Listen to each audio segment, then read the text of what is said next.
Okay, we're going to begin with lesson 100. Lesson 100 is talking about advanced ratio problems, and this is going to be in your textbooks on pages 310, 311, and 312. If you have your textbook and would like to go ahead and follow along with me, I think that might be beneficial and would help you out.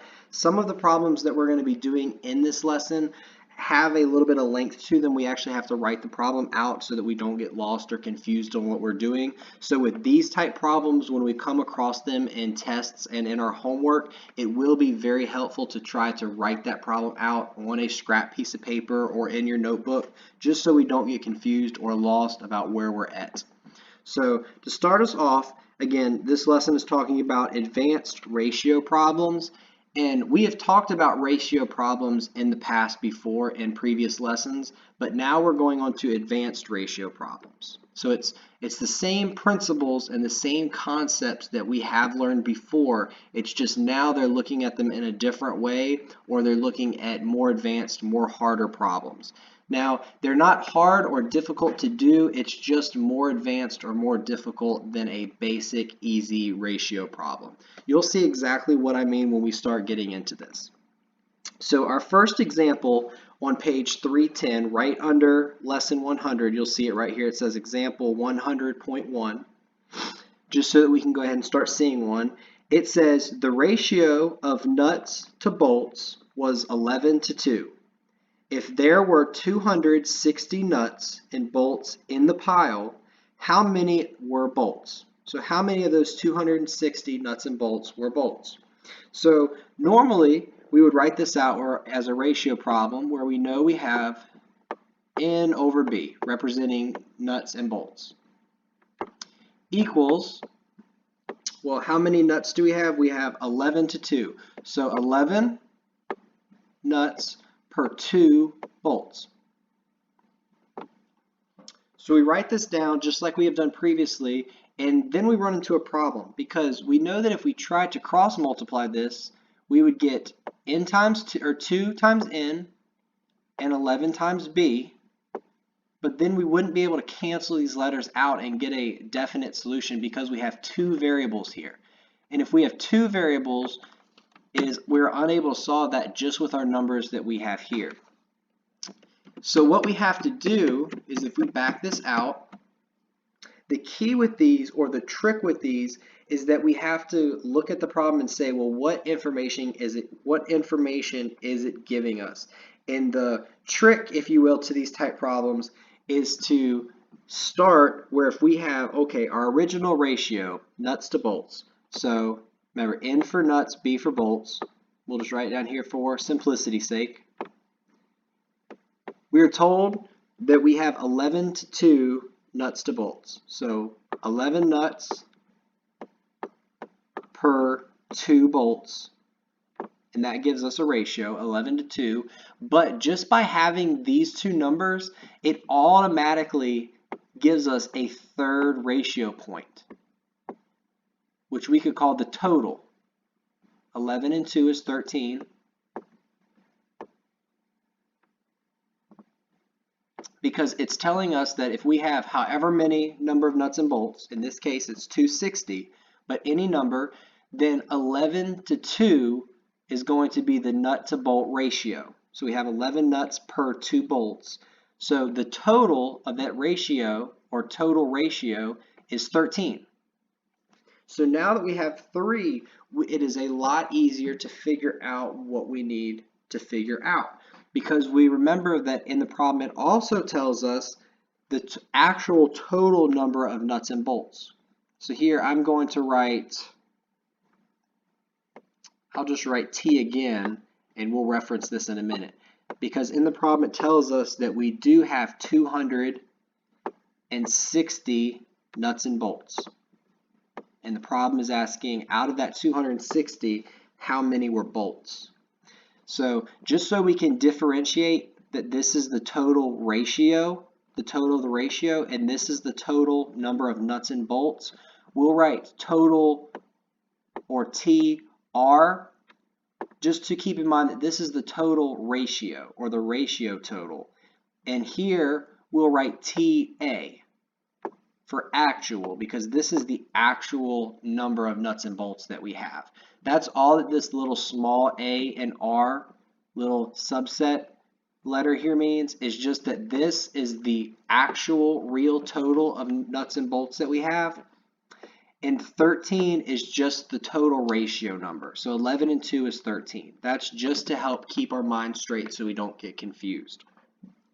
So now that we have these numbers, we're able to solve this problem like we would normally. But what we have to figure out is what ratios we want to use.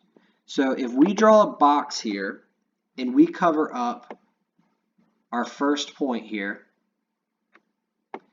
it leaves us with two numbers, 2 and 13. So that gives us a ratio. It's saying that the whole total ratio is 13. 2 of those will be bolts. If we cover up bolts, that gives us a ratio of nuts to total ratio. So 11 to 13. And then if we cover up that 13, we have our original ratio, which is the ratio of nuts to bolts, 11 to 2. So what we need to do is that we need to look into the original question, and we have to ask ourselves, what is the problem looking for? What question is it asking us? And in the question, it says we were already told that the total number of bolts was 260. The actual total was 260. And we were also asked for the number of bolts. So out of the 260 nuts and bolts, how many were bolts? So we know we're looking for bolts. We're looking for how many bolts they're going to be. So what we're going to do here is we're going to pick the ratio that has bolts, but since we already have a total, we're going to pick the ratio that has the total in there as well. So how we'd write this is bolts over total ratio, or if you just want to write on R on both of them to keep them simplistic, that's completely fine. So bolts over total, because we're going to use this ratio right here. So B and T, bolts in total, not nuts and bolts. And then over here we have bolts actual, which is what we're looking for. This is the number that we're looking for. We're wondering how many bolts there are in total actual, which we have. So if we replace these, the bolt ratio is our 2. The total ratio is this 13 that the problem gave us. So 2 over 13 equals, now that we've done away with it, we can just write B, because we're looking for the number of bolts, just so we can have a marker here, over the actual total, which the problem also gave us was 260.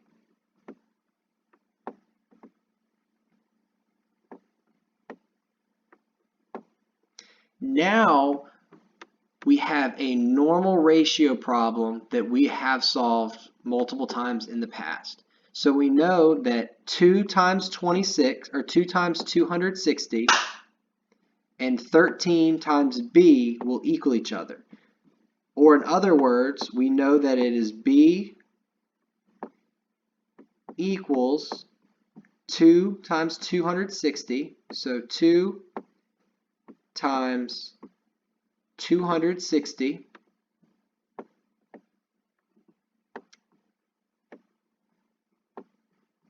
divided by 13, and this will produce our answer. If we go through and do the math just to keep this video as short as we can so it doesn't run very long, if we multiplied 2 times 260 and then divided that by 13, we would end up with the number 40.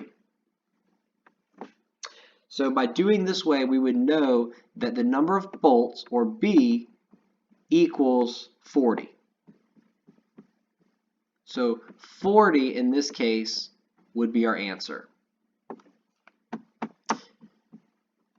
Now, if we clear this off and bring another problem on the board just to give us another example.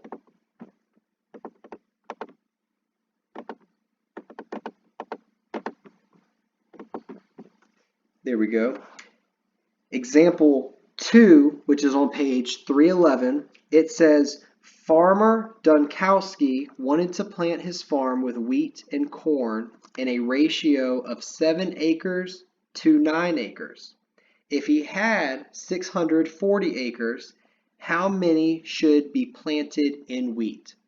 So that's the part they're looking for. They want to know how many acres should be planted in wheat.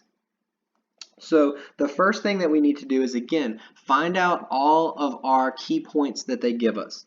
So we know that we have the ratio of wheat and corn. So wheat, corn.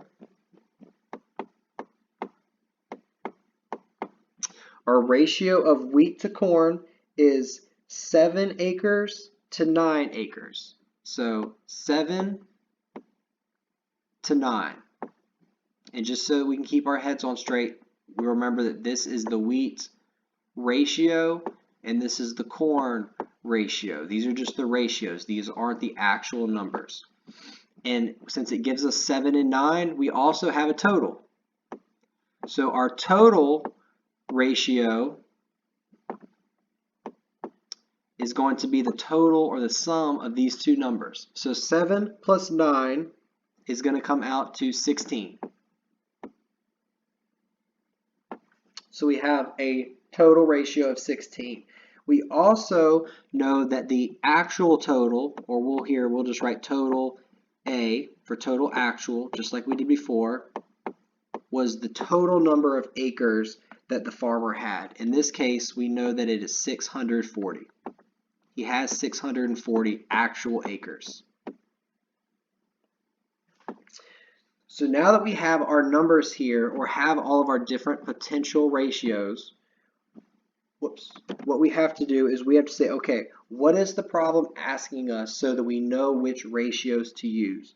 And the question is saying, if he had 640 acres, how many should be planted in wheat, or W? So we know that we're going to want to use a ratio with wheat in it. And since we have the total numbers, we can use the ratio with the total in it. So we'll say the wheat ratio over the total ratio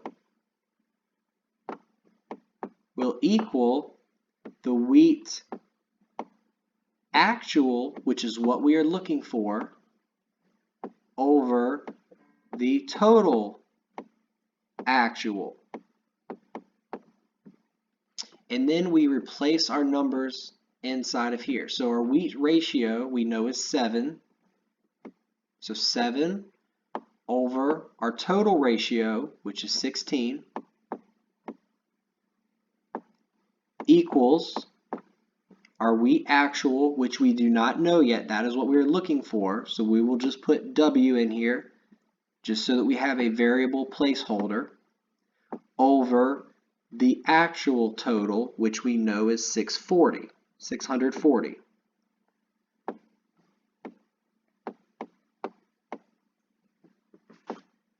Once we have this in, then we would run this problem just as normal. We would do 7 times 640, because we know that we're going to say 7 times 640 equals 16 times W. Or we could just write 16W, because we know that that means multiply. So once we had this, then we would go through and we would have to get W by itself. So we would have to divide by 16, which means we'd have to divide by 16 on this side. Whatever we do on one side of the equal sign, we have to do on the other. So if we multiplied 7 by 640 and then divided that number by 16, we would end up with W equals 280.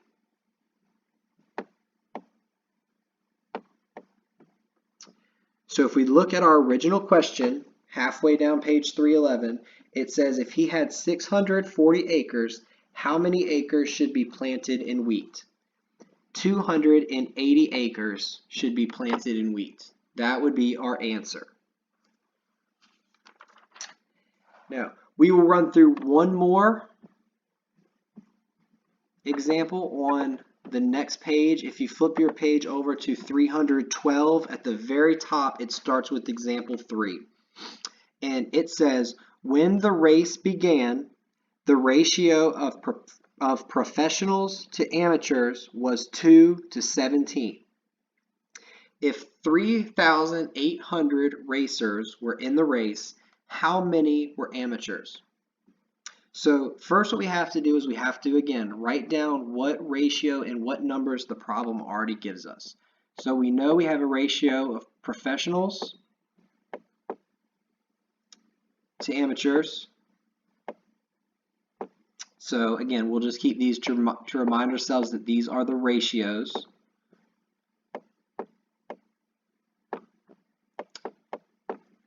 So the ratios they gave us is professionals to amateurs was 2 to 17. So 2, 17. Since we have both of these ratios, we also have a total ratio, just as in the past two examples. Our total ratio is 2 plus 17, which is 19.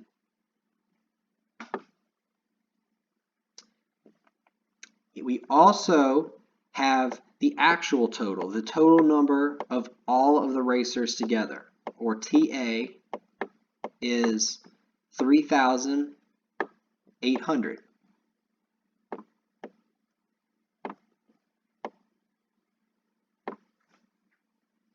So again, we look back, now that we have our ratio numbers, or all of the different possibilities that we can have, we look back and say, what is the question asking?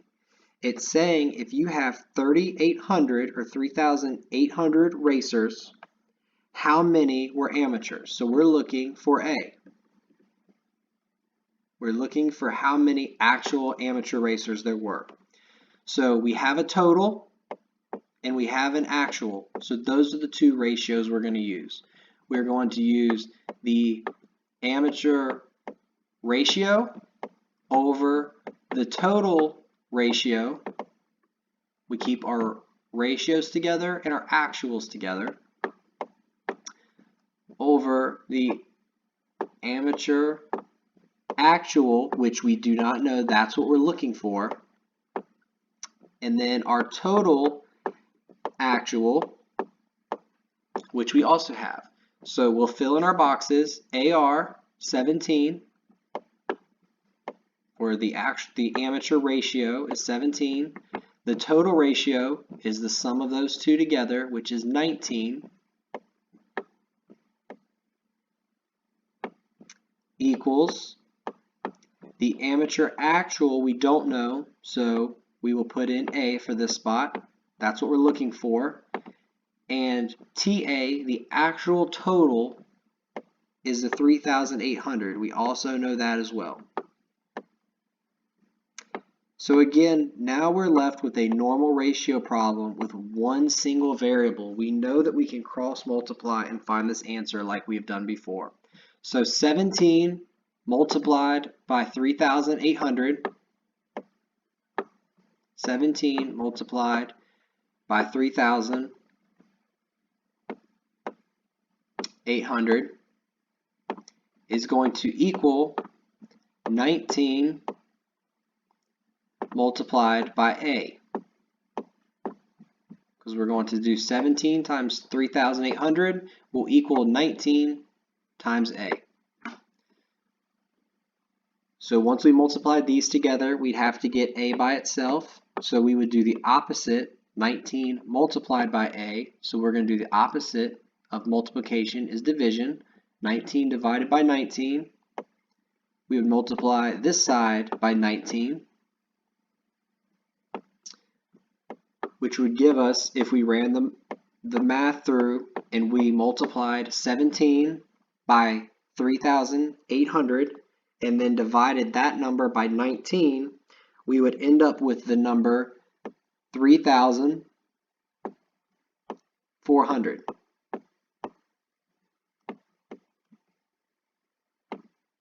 Which would be our answer.